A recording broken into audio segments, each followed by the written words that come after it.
Hello viewers, welcome to Ekamais academy.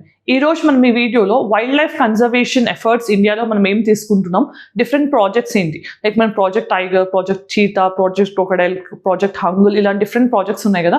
వాటి గురించి wild life కన్జర్వేషన్కి సంబంధించి కండక్ట్ చేసిన డిఫరెంట్ ఆపరేషన్స్ ఏంటి, ఇవన్నీ కూడా ఈ వీడియోలో డిస్కస్ చేద్దాం. ఇది ఏపీఎస్సీ గ్రూప్ 2 మెయిన్స్ ప్రిపేర్ అవుతున్న స్టూడెంట్స్కి యూస్ఫుల్ అయ్యే వీడియో. సో ఫస్ట్ మనం ఇక్కడ డిస్కస్ చేసే కాంపోనెంట్స్ ఏంటి, అసలు ఈ టాపిక్ ఎందుకు రిలవెన్స్ అనేది చూద్దాం. అలానే బయోడైవర్సిటీ అంటే ఏంటి, దాంతోపాటు వైల్డ్ లైఫ్ కన్జర్వేషన్ అనేది ఏంటి, కన్జర్వేషన్ యొక్క నీడ్ ఏంటి, ఎందుకు కన్జర్వ్ చేయాలి, అలానే ఇంపార్టెంట్ ప్రాజెక్ట్స్ ఏంటి కన్జర్వేషన్ కోసం మనం తీసుకున్నవి. దాన్ని సిలబస్ పాయింట్ ఆఫ్ వ్యూలో మ్యాప్ చేస్తే కనుక మనకి ఎన్వైరన్మెంట్ పాయింట్ ఆఫ్ వ్యూలో చాలా ఇంపార్టెంట్ టాపిక్. అసలు ఫస్ట్ బయోడైవర్సిటీ అంటే ఏంటి. సో బయోడైవర్సిటీ అంటే ఏంటి, మనకి లివింగ్ ఆర్గానిజమ్స్ అంటే బయో అంటే లివింగ్ ఆర్గానిజమ్స్లో ఉండే డైవర్సిటీ అనేది. సో ఆ డైవర్సిటీ అనేది స్పీసీస్ లెవెల్లో ఉండొచ్చు, జెనెటిక్ లెవెల్లో ఉండొచ్చు, ఆర్ ఎకోసిస్టమ్ లెవెల్లో ఉండొచ్చు. సో ఇలా ఉండే డైవర్సిటీస్ని ఏమంటాం, జనరల్గా మనం బయోడైవర్సిటీ అంటాం. ఎప్పుడైతే డైవర్సిటీ ఆఫ్ లివింగ్ ఆర్గానిజమ్స్ అనేది ఈ లెవెల్స్లో ఉంటుందో వాటిని మనం బయోడైవర్సిటీ అంటాం. మరి బయోడైవర్సిటీ అనేది ఎందుకు ఇంపార్టెంట్, ఎందుకు అంటే మనకి ఎకలాజికల్ బ్యాలెన్స్ అనేది మెయింటైన్ చేయడానికి, అంటే ఒక ఆర్గానిజం సస్టెనెన్స్ అనేది ఇంకొక ఆర్గానిజంకి లింక్ అయి ఉంటుంది. సో ఎకోసిస్టమ్లో బ్యాలెన్స్ అనేది మెయింటైన్ అవ్వాలి, ఈక్విలిబ్రియం ఉండాలి అంటే కనుక మనకి బయోడైవర్సిటీ అనేది కన్జర్వ్ అవ్వాలి.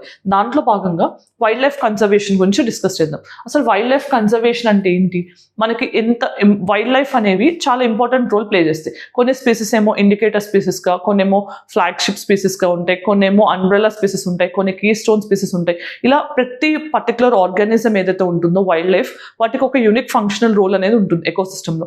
వాటిని ఆ ఫంక్షనల్ రోల్ అవి పర్ఫామ్ చేయకపోతే దాని ఇంపాక్ట్ అనేది డైరెక్ట్గా ఆర్ ఇండైరెక్ట్గా వేరే స్పీసెస్ మీద కూడా పడుతుంది. దానివల్ల ఏమవ్వచ్చు, కొన్ని రోజుల తర్వాత ఎకోసిస్టమ్ మొత్తం కొలాప్స్ అయ్యే సిచ్యువేషన్ కూడా రావచ్చు. అలాంటివి రాకుండా ఉండాలి అంటే వైల్డ్ లైఫ్ కన్జర్వేషన్ అనేది చాలా చాలా ఇంపార్టెంట్. సో మనకి వైల్డ్ లైఫ్ కన్జర్వేషన్ అనేది ఎకలాజికల్ బ్యాలెన్స్తో పాటు sustainable development point of view కూడా చాలా ఇంపార్టెంట్ కన్జర్వేషన్. దెన్ ఇక్కడ వైల్డ్ లైఫ్ కన్జర్వేషన్ స్ట్రాటజీ అనేది అసలు ఎప్పటి నుంచి మనం స్టార్ట్ చేసామో, ఎవరు స్టార్ట్ చేశారని తెలుసుకోవాలి. సో ఈ first wild life conservation strategy అనే దానికి 1980లో IUCN అనేది స్టార్ట్ చేసింది అనమాట. రైట్, IUCN అనేది స్టార్ట్ చేసింది. మరి దీన్ని ఇంకెవరు సపోర్ట్ చేస్తున్నారు అంటే UNEP సపోర్ట్ చేసింది అండ్ యునెస్కో.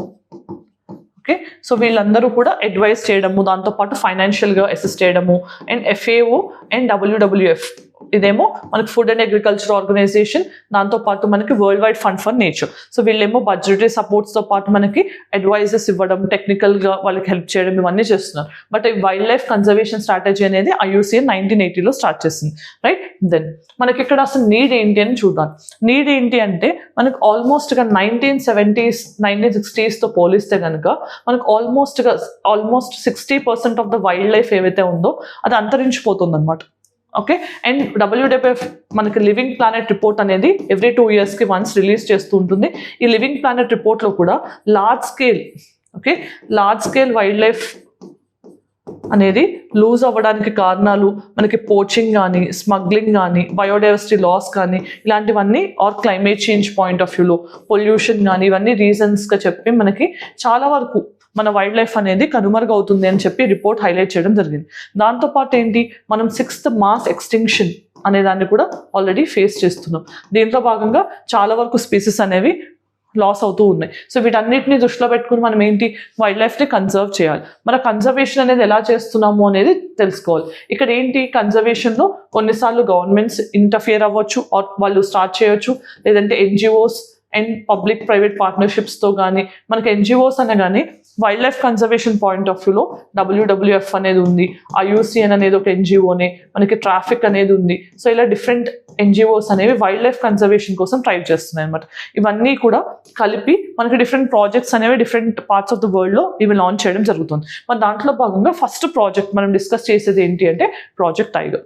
సో మనకు తెలిసిన టైగర్ అనేది national animal, royal Bengal tiger. Right, so national animal ఇది 1973లో మనం స్టార్ట్ చేసిన ప్రాజెక్ట్. రైట్, సో దీన్ని ఫస్ట్ మనం ఎక్కడ లాంచ్ చేసాం, Jim Corbett national park.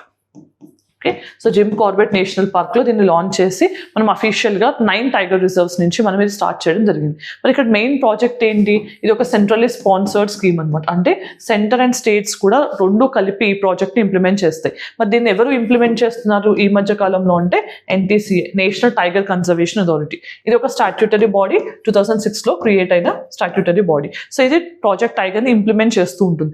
Main job ఏంటి ఈ ప్రాజెక్ట్ టైగర్ది అంటే టైగర్ పాపులేషన్ కన్జర్వ్ చేస్తూ టైగర్ పాపులేషన్ పెంచే విధంగా కొన్ని మెషర్స్ తీసుకుంటూ మనకి టైగర్కి ఉండే థ్రెట్స్ అనే వాటిని ఓవర్కమ్ చేస్తూ కన్జర్వ్ చేయడం అనేది మెయిన్ ప్రాజెక్ట్. సో దీంట్లో భాగంగా మనకి టైగర్ రిజర్వ్స్ అనే వాటిని కూడా ఎస్టాబ్లిష్ చేస్తున్నాం. సో రీసెంట్ టైమ్స్లో మనకి 55th and 56th tiger reserves అనేవి కూడా నోటిఫై అయ్యాయి. అవి ఏంటి అనేది మీకు తెలిస్తే కామెంట్ సెక్షన్లో చెప్పండి. దెన్ ప్రాజెక్ట్ ఎలిఫెంట్ ఏంటి, సో మన ఎలిఫెంట్ అనేది ఏంటి, నేషనల్ హెరిటేజ్ యానిమల్ అనమాట. హెరిటేజ్ అంటే వారసత్వ యానిమల్, రైట్. సో 1992లో మనం స్టార్ట్ చేసిన ప్రాజెక్టే ప్రాజెక్ట్ ఎలిఫెంట్. ఇది కూడా ఒక సెంట్రల్లీ స్పాన్సర్డ్ స్కీమ్. మరి దీన్ని ఎవరు ఇంప్లిమెంట్ చేస్తున్నారు, ministry of environment, forest and climate change implement చేయడం జరుగుతుంది. మరి మెయిన్ రీజన్ ఏంటి, ఎలిఫెంట్ పాపులేషన్ కన్జర్వ్ చేయడంతో పాటు ఎలిఫెంట్ హ్యాబిటాట్ అంటే మనం ఎలిఫెంట్ రిజర్వ్స్ని ఎస్టాబ్లిష్ చేయడం. సో ఎలిఫెంట్ రిజర్వ్స్ అనేవి కూడా ఉన్నాయి. అవి ఎన్ని ఉన్నాయని తెలిస్తే ఆన్సర్ కామెంట్ సెక్షన్లో చెప్పండి. దాంతోపాటు మనకి హ్యూమన్ యానిమల్ కాన్ఫ్లిక్ట్ అనే దాన్ని తగ్గించాలి. ఎందుకంటే యానిమల్స్ నుంచి మనకి థ్రెట్ ఎలా ఉంటుందో అలానే మన నుంచి థ్రెట్ కూడా అలానే ఉండొచ్చు. సో అందుకని హ్యూమన్ యానిమల్ కాన్ఫ్లిక్ట్ ఏదైతే ఉంటుందో దాన్ని తగ్గించడం కూడా ఈ మెయిన్ ప్రాజెక్ట్ యొక్క ఆబ్జెక్టివ్. దెన్ మనకి నెక్స్ట్ ప్రాజెక్ట్ ఏంటి, ప్రాజెక్ట్ లయన్. సో ఇది 2020లో మనం లాంచ్ చేసిన ప్రాజెక్ట్ అనమాట. ఎందుకు అంటే ఎస్పెషల్లీ ఏషియాటిక్ లయన్ అనే దాన్ని మనం కన్జర్వ్ చేయాలి, రైట్. సో ఏషియాటిక్ లయన్ అనే దాన్ని కన్జర్వ్ చేయాలి. ఎందుకు అంటే ఇది ఎండేంజర్డ్ స్టేట్లో ఉంది. ఆల్మోస్ట్గా మనకి 600 పాపులేషన్ ఆఫ్ లయన్స్ అనేవి ఉన్నాయి. సో మరి ఇవన్నీ ఎక్కడ ఉన్నాయి మనకి ఏషియాటిక్ లయన్స్ అంటే అన్నీ కూడా గుజరాత్లోని Gir national park, Girnar wild life sanctuary ఆ రీజన్స్లోనే ఉన్నాయన్నమాట. ఆ పాపులేషన్ అనేది తగ్గుతూ వస్తుంది. సో మనకి కెనైన్ డిస్టెంపర్ వైరస్ కానీ అలా డిఫరెంట్ డిసీజెస్ రావడం, లేకపోతే హంటింగ్, పోచింగ్ ఇలాంటి రీజన్స్ వల్ల కానీ మనకి లయన్ పాపులేషన్ తగ్గుతూ వస్తుంది. మనకు ఉన్న పాపులేషనే కన్ఫైన్డ్గా ఒక చోట మాత్రమే ఉంది. ఆ పాపులేషన్ కూడా తగ్గుతూ వస్తే కనుక ఖచ్చితంగా కొన్ని రోజుల తర్వాత మనకి జంగల్కి కింగ్ అయిన లయన్ని మనం మిస్ అయ్యే ఛాన్స్ ఉంటుంది. అందుకోసం అని చెప్పి వాటి కన్జర్వేషన్ కోసం మనం లాంచ్ చేసిన ఒక డెడికేటెడ్ ప్రాజెక్ట్ 2020లో ప్రాజెక్ట్ లయన్. మరి మనం వరల్డ్ లయన్ డే అనేది ఎప్పుడు సెలబ్రేట్ చేసుకుంటాం జనరల్గా అంటే ఎవ్రీ ఇయర్ August 10th మనం world lion day, right. So world lion డేని సెలబ్రేట్ చేసుకుంటూ ఉంటాం అనమాట August 10th. మరి దీని స్టేటస్ ఏంటి అంటే ఎండేంజర్డ్ లిస్ట్లో ఉంది అండ్ Schedule 1 యానిమల్ కూడా. సైట్స్లో కూడా Appendix 1లో ఉంది. Then project snow leopard. Snow లెపర్డ్ని ఏమంటారు, గోస్ట్ ఆఫ్ ద మౌంటైన్ అంటారు. ఎందుకంటే ఇది చాలా వైట్గా మనకి కనిపించకుండా ఉంటుంది అనమాట ఆ స్నోలో, right. Ghost of the mountain అంటాం. ఇది ఎక్కడ ఉంటుంది జనరల్గా, స్నో బౌండ్ హిల్లీ ఏరియాస్లో ఉంటుంది. ఉత్తరాఖండ్ కానీ, లడాక్ కానీ, అరుణాచల్ ప్రదేశ్, సిక్కిం ఇలాంటి ఏరియాస్లో ఉంటుంది ఎక్కువగా. సో మనకి స్నో లెపర్డ్ ప్రాజెక్ట్ అనేది ఎప్పుడు స్టార్ట్ చేసాం, 2009లో స్టార్ట్ చేసాం అనమాట దీని కన్జర్వేషన్ కోసం. మరి దీని కన్జర్వేషన్ కోసం మనం తీసుకున్న డిక్లరేషన్ ఏమంటాం, బిష్కెక్ డిక్లరేషన్. సో మనం టైగర్ కన్జర్వేషన్ కోసం సెయింట్ పీటర్స్బర్గ్ డిక్లరేషన్ ఎలా లాంచ్ చేసామో అలానే బిష్కెక్ డిక్లరేషన్ అనేది మనం స్నో లెపర్డ్ కన్జర్వేషన్ కోసం తీసుకోవడం జరిగింది. మరి ఈ మధ్య కాలంలో స్నో లెపర్డ్ కన్జర్వేషన్ అనేది మనం ఒక పర్టికులర్ జూలాజికల్ పార్క్లో స్టార్ట్ చేసాం. అది ఎక్కడ అంటే పద్మజా నాయుడు జూలాజికల్ పార్క్ డెహ్రాడూన్లో ఉంది.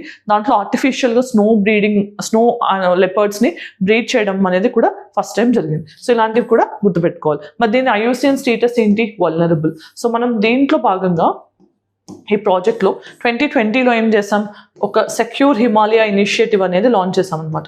సెక్యూర్ హిమాలయ ఇనిషియేటివ్ అనేది మనం స్నో లెపర్డ్ పాపులేషన్తో అక్కడ లోకల్స్ ఎవరైతే ఉంటారో వాళ్ళని కూడా తీసుకుని ఈ ప్రాజెక్ట్లో స్నో లెపర్డ్ పాపులేషన్తో పాటు హిమాలయన్ పాపులేషన్ సెక్యూర్ చేయడానికి UNDP సహాయంతో మనం ఈ ప్రాజెక్ట్ని లాంచ్ చేయడం జరిగింది. ఇవన్నీ కూడా గుర్తుపెట్టుకోవాల్సిన అంశాలు. Then next project cheetah. ఇది ఎప్పుడు స్టార్ట్ చేసాం, 2022లో. ఎందుకంటే మనకి 1952లో చీతా అనేది ఇండియాలోంచి ఎక్స్టింక్ట్ అయిపోయింది, అంటే అంతరించిపోయింది. ఎక్స్టింక్ట్ అయిపోయింది కాబట్టి ఆ పాపులేషన్ మళ్ళీ రీఇంట్రడ్యూస్ చేయాలని చెప్పి మనం ఇండియాలో 20 చీతాస్ని నమీబియా నుంచి అండ్ సౌత్ ఆఫ్రికా నుంచి 12 and 8 చీతాస్ని మనం ట్రాన్స్లోకేట్ చేసాం. సో అలా చేసిన వరల్డ్లోనే ఫస్ట్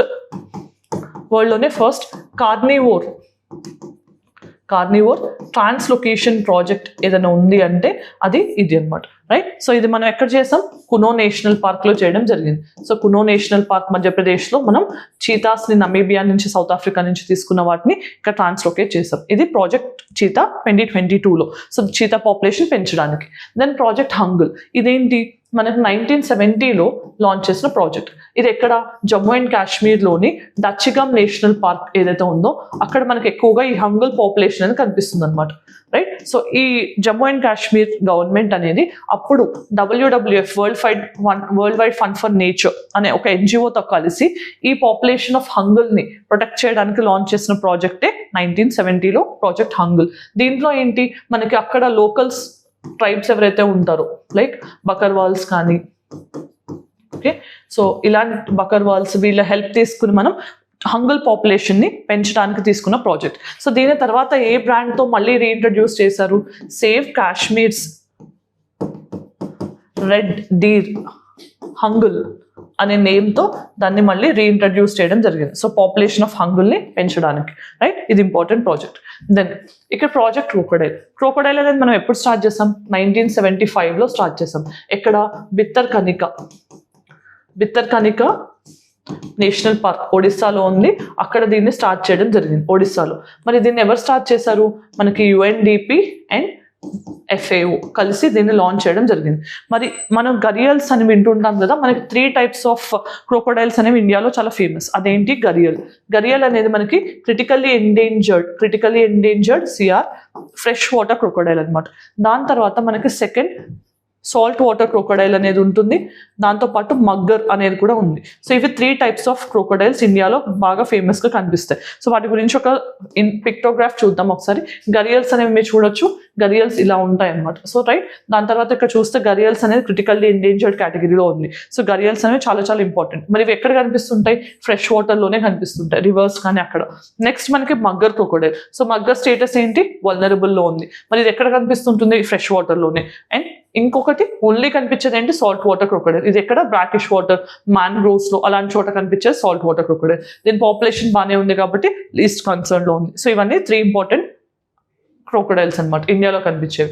తర్వాత గ్రేట్ ఇండియన్ బస్టర్డ్. సో దీనికి సంబంధించిన ప్రాజెక్ట్ మనం ఎప్పుడు స్టార్ట్ చేస్తాం? 2013లో. దీన్ని మనం క్రిటికల్లీ ఎండేంజర్డ్ లిస్ట్లో కూడా చూస్తుంటాం. ఎందుకు అంటే దీని పాపులేషన్ చాలా ర్యాంపెంట్గా తగ్గుతూ వస్తుంది. సో ఇది స్టేట్ బర్డ్ ఆఫ్ రాజస్థాన్గా కూడా కన్సిడర్ చేస్తారు. సో రాజస్థాన్తో పాటు గుజరాత్, మహారాష్ట్ర, కర్ణాటక, ఆంధ్రప్రదేశ్ వీటిలో కూడా చాలా తక్కువ పాపులేషన్ ఉంది. ఈ మధ్య కాలంలో 150 కంటే తక్కువ పడిపోతుంది అని చెప్పి సుప్రీంకోర్టు అనేది కొన్ని గైడ్ లైన్స్ కూడా ఇవ్వడం జరిగింది. సో దీన్ని మనం కన్జర్వ్ చేయడానికి కొన్ని మెషర్స్ అనేవి సుప్రీంకోర్టు కూడా సజెస్ట్ చేయడం జరిగింది. సో ఇది గ్రేట్ ఇండియన్ బస్టర్డ్కి సంబంధించిన important information. Then Indian 1 horn rhino vision. మరి దీన్ని ఎప్పుడు లాంచ్ చేసాం? 2005లో. ఎందుకు అంటే మన ఇండియాలో ఒక పెక్యూలియర్ టైప్ ఆఫ్ రైనో కనిపిస్తుంది, దాన్ని 1 హార్న్ రైనో అంటాం. ఇది ఎక్కువగా అస్సాం ఆ ఏరియాలో, Assam, west Bengal, India Nepal border అలా కనిపిస్తూ ఉంటుంది. సో మన మెయిన్గా అప్పుడు ఈ మిషన్ ఈ విజన్ లాంచ్ చేయడానికి ఆబ్జెక్టివ్ ఏంటి? అప్పుడున్న రైనో పాపులేషన్ని అట్లీస్ట్ 3000కి తీసుకెళ్లడం అనేది దీని యొక్క మెయిన్ ఆబ్జెక్టివ్. మరి ఈ పర్టికులర్ రైనో విజన్ అనేది ఎక్కడ ఫోకస్ చేస్తుంది అంటే అస్సాంలో ఉన్న పొబిటోరో వైల్డ్ లైఫ్ సాంక్చురీ కానీ, నేషనల్ పార్క్ కానీ, రాజీవ్ గాంధీ ఒరంగ్ అని కూడా అంటాం అనమాట. Rajiv Gandhi Orang national park. Okay, so Orang national park అని కూడా అంటాం సింపుల్గా. And Manas national park and finally Kaziranga national park. So ఇలా ఈ 4 ప్లేసెస్లో రైనో పాపులేషన్ అనేది ఎక్కువగా ఉంది. వాటిని కన్జర్వ్ చేస్తూనే ఉన్న రైనోస్ని మన కొత్త పాపులేషన్ కూడా పెరిగే విధంగా మెషర్ తీసుకోవడానికి ఇండియన్ రైనో విజన్ అనేది స్టార్ట్ చేస్తాం. మరి ఓవరాల్గా ఎన్ని రైనోస్ ఉన్నాయనేది ఒకసారి చూద్దాం. సో వైట్ రైనో అనేది మనం చూస్తే కనుక నియర్ థ్రెటెన్లో ఉంది, అంటే పాపులేషన్ బాగానే ఉంది. గ్రేటర్ 1 హార్న్ రైనో ఇది మన ఇండియాలో కనిపిస్తుంది, ఎక్కువగా అస్సాం, వెస్ట్ బెంగాల్ ఆ రీజన్లో. సో పాపులేషన్ చూస్తే 4014 ఉంది. 3000 అనేది గోల్, కానీ మనం అచీవ్ చేసాం ఇక్కడ. అండ్ ఈ స్టేటస్ ఏంటి? వల్నరబుల్గా ఉంది. నెక్స్ట్ బ్లాక్ రైనో అనేది చూస్తే ఇది కూడా పాపులేషన్ బాగానే ఉంది, క్రిటికల్లీ ఎండేంజర్డ్ లిస్ట్లో ఉంది. ఓకే, దెన్ ఇక్కడ చూస్తే కనుక జావన్ రైనో అనేది 76 ఉన్నాయి, చాలా చాలా తక్కువ అయిపోయింది, క్రిటికల్లీ ఎండేంజర్డ్ లిస్ట్లో ఉంది. దెన్ మనకి నెక్స్ట్ ఉన్నది ఏంటి?